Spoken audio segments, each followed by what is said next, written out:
Hello students, let us सी chapter 1 sets. तो देखिए set है क्या, सेट का डिफिनीशन क्या है। तो देखिए a set is well defined collection of object.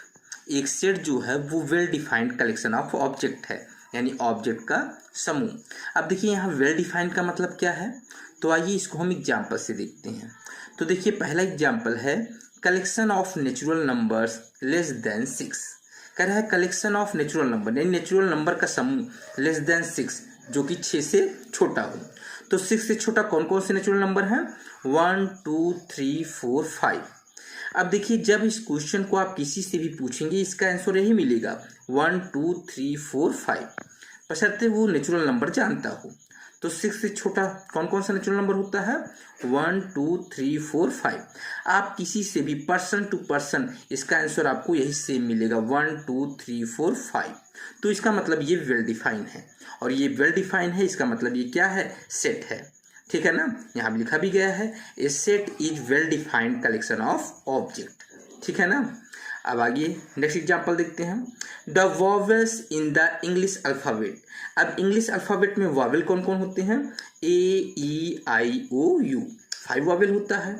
अब पर्सन टू पर्सन इसका आंसर यही सेम मिलेगा, अलग आंसर कोई नहीं देगा, सब कहेंगे AEIOU। ठीक है, तो इसका मतलब ये क्या है? वेल डिफाइंड, यानी इसका आंसर चेंज नहीं होगा, तो ये वेल डिफाइंड है। और वेल डिफाइंड है तो इसका मतलब ये क्या है? सेट है। अब देखिए इसका थर्ड एग्जाम्पल देखते हैं। थर्ड एग्जाम्पल है the collection of all days in a week. एक वीक के प्रत्येक दिन का कलेक्शन। अब एक वीक में 7 डेज होता है, आप जानते हैं, Sunday, Monday, Tuesday, Wednesday, Thursday, Friday, Saturday. किसी से भी पूछेंगे आपको ये 7 डेज बताएगा, यानी पर्सन टू पर्सन इसका आंसर सेम होगा। तो इसका मतलब ये भी क्या है? वेल डिफाइन है।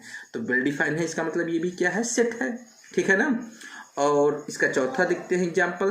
देखिए collection of beautiful girls in class 11। अब देखिए क्लास 11 में ब्यूटीफुल गर्ल्स, तो इसका आंसर आपको सेम नहीं मिलेगा। ठीक है ना, सबसे आंसर क्या मिलेगा?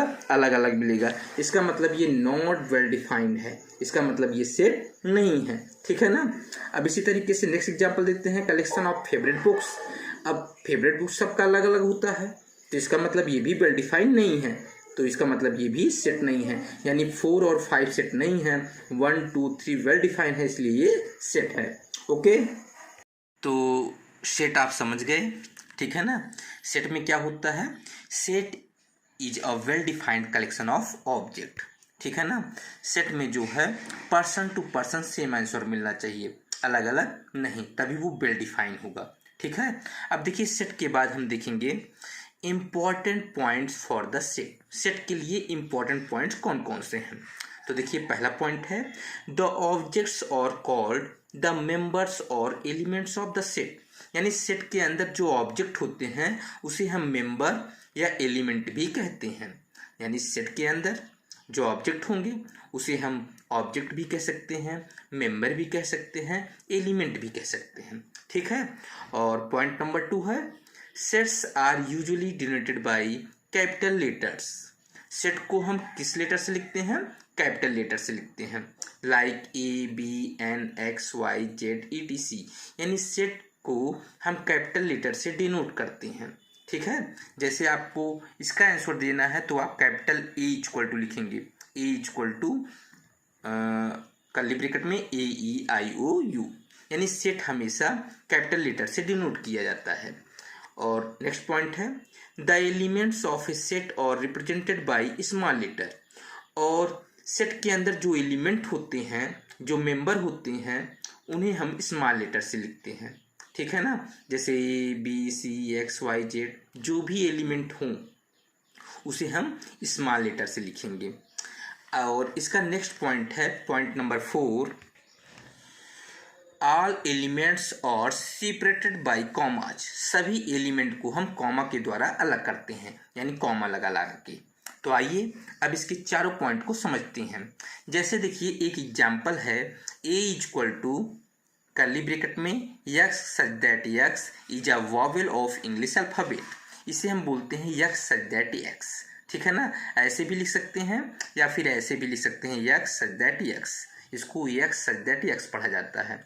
जैसे क्वेश्चन है A equal to curly bracket में x such that x is a vowel of English alphabet. तो इसका आंसर आप कैसे देंगे? तो आएगा a equal to curly bracket में, तो वॉवेल कह रहा है, इंग्लिश अल्फ़ाबेट का क्या है? वॉवेल है। तो वॉवेल कौन कौन से होते हैं? ए, ई, आई, ओ, यू। उसके बाद कर्ली ब्रैकेट क्लोज कर देंगे।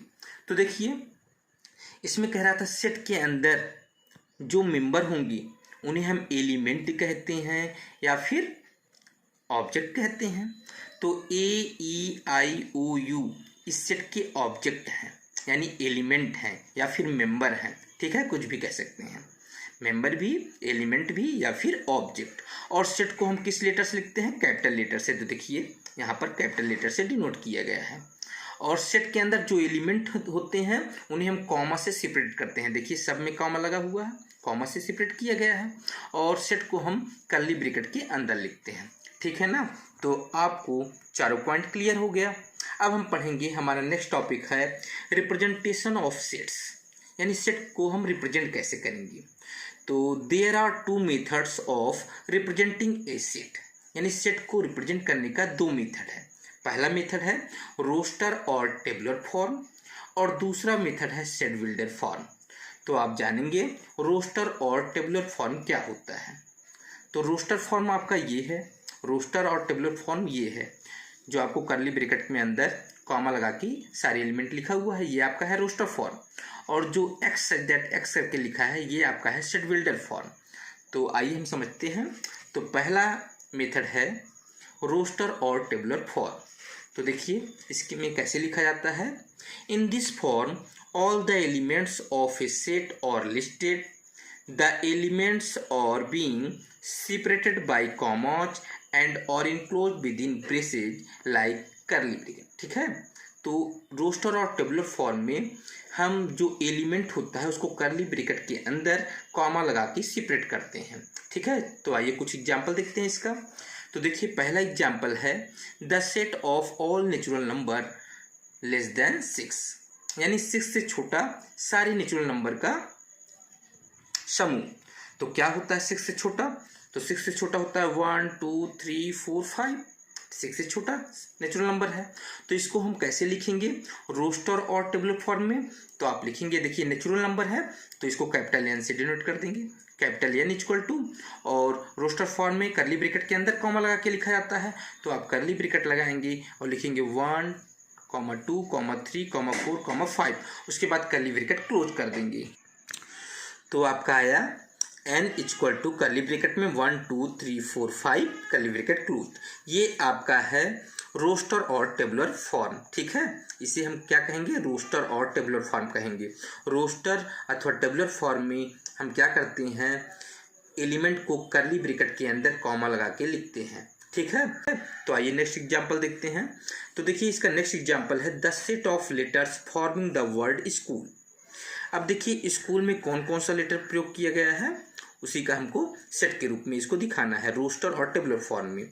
तो आप लिखेंगे ए इक्वल टू कर्ली ब्रैकेट के अंदर। अब देखिए सारे लेटर इसमें कैपिटल लेटर हैं तो हम कैपिटल लेटर लिखेंगे अंदर में। वैसे सारे एलिमेंट तो अंदर में स्मॉल लेटर लिखा जाता है, लेकिन यहाँ क्वेश्चन में कैपिटल है तो हम कैपिटल लिखेंगे। ठीक है ना, अगर क्वेश्चन में कैपिटल ना होता तो हम यहाँ स्मॉल लिखते। ठीक है, तो एस है एस, सी है सी, एच है एच, और ओ देखिए डबल बार आया है लेकिन हम सेट में सिंगल बार लिखते हैं तो ओ, उसके बाद एल है एल। तो आपका आया A equal to curly bracket के अंदर S comma C comma H comma O comma L curly bracket close. ठीक है, इस तरीके से टेबुलर और रोस्टर फॉर्म में लिखा जाता है। और कोई भी लेटर 2 बार है तो उसको हम 1 बार लिखते हैं। ठीक है, और ये आपका है टेबुलर और रोस्टर फॉर्म। और इसमें ऑर्डर से कोई मतलब नहीं है, आप इसको ऐसे भी लिख सकते हैं ए इक्वल टू, जैसे सी पहले लिख लिया, एच पहले लिख लिया, उसके बाद एल ओ लिख लिया, उसके बाद एस लिख लिया कॉमा लगा के, तो आप ऐसे भी लिख सकते हैं, ऑर्डर से कोई फर्क नहीं पड़ता। ठीक है, तो आइए हम सेकंड मेथड देखते हैं सेट बिल्डर फॉर्म।